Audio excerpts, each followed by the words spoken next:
Andhra Pradesh deputy CM Konidela Pawan Kalyan పై అనుచిత వ్యాఖ్యలు తీవ్రమైన దుమారం రేపుతున్నాయి.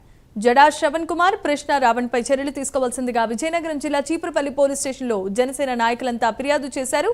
డిప్యూటీ సీఎం కొణిదెల పవన్ కళ్యాణ్ పై జడా శ్రవణ్ కుమార్, ప్రశ్నారావు అనుచిత వ్యాఖ్యలు చేశారంటూ జనసేన పార్టీ ఇన్ఛార్జ్ విసనగిరి శ్రీనివాసరావు ఆ ఫిర్యాదులో పేర్కొనడం జరిగింది. రాజకీయ విమర్శలు చేయటంలో తప్పు లేదు, కానీ మతం, కులం పేరుతో సభలు నిర్వహించి వాటిని రాజకీయ దుష్ప్రచారానికి వాడుకోవటం సిగ్గుచేటన్నారు జనసేన నాయకులు. ఈ వ్యాఖ్యలు జనసేన నాయకులు, కార్యకర్తల మనోభావాలను తీవ్రంగా దెబ్బతీశాయని వారు చెప్పారు.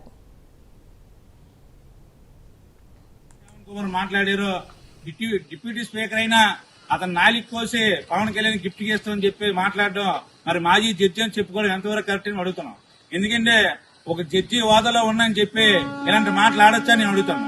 ఇమీడియట్ గా జడా శ్రవణ్ కుమార్ మటుకు అరెస్ట్ చేయాలి. ఎందుకంటే ఇలాంటి తప్పుడు సమాచారాన్ని ప్రజల్లో తీసుకెళ్లకూడదు. ఎందుకంటే ఏదైనా ఉంటే మంచి చెప్పాలి, ప్రజల కోసం పని చేయాలి తప్ప అక్కడ సభలో ఏదైతే దళితుల కోసం అన్నారో వాళ్ళ కోసం ఒక్క మాట అనలేదు. ఆ సభ పెట్టింది కూడా ఏకం పవన్ కళ్యాణ్ గారిని టార్గెట్ చేసి పవన్ కళ్యాణ్ గారిని ఏదైతే కించపరిచే మాటలన్నీ కూడా ఆడారో, ఈ జనసేన పార్టీకి సంబంధించి పవన్ కళ్యాణ్ ఎవరైనా తప్పుడుగా మాట్లాడితే మట్టుగా వాళ్ళకి కఠినమైన చర్యలు తీసుకుంటారు. ఎందుకంటే ఎప్పుడైనా మాట్లాడేమంటే మంచి చెప్పాలి అంతే తప్ప ఏ పడితే మాట్లాడి అధినేత పవన్ కళ్యాణ్ నీచంగా మాట్లాడితే మట్టుగా అతను చదువు గురించి మాట్లాడిన సంస్కారం లేనా ఈ జడ్జి అని చెప్పుకుంటున్నారు. మరి ఇదే మీరు నేర్చుకున్నారా?